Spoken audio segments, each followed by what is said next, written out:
जय जगन्नाथ सांग माने नमस्कार।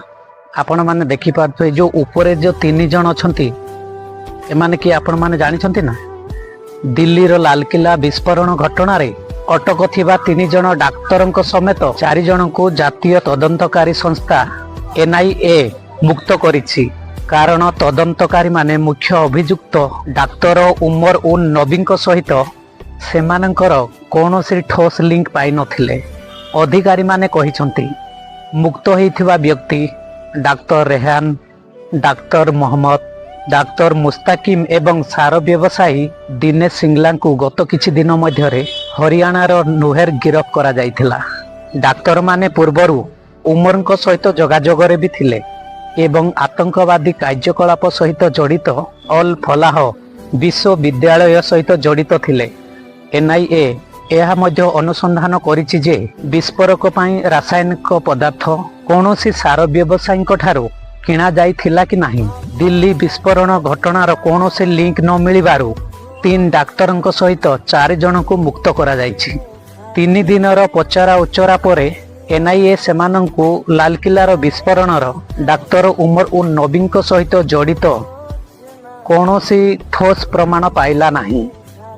जय जगन्नाथ जय जगन्नाथ सांग माने नमस्कार।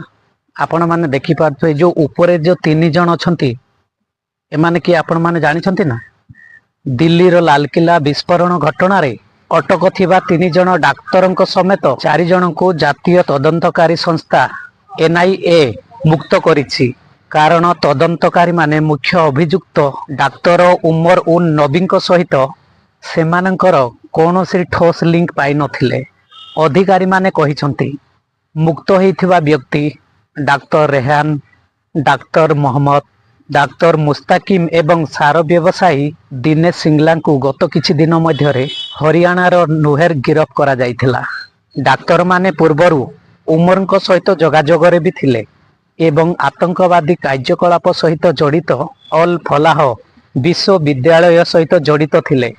एनआईए यह मध्य अनुसंधान करिछि जे विस्फोरक पई रासायनिक पदार्थ कौनसी सार व्यवसायी ठारू किणा जाइथिला कि नाही। दिल्ली विस्फोरण घटनार कौनसी लिंक न मिलिबारु 3 डाक्तरंक सहित 4 जन को मुक्त करा जाइछि।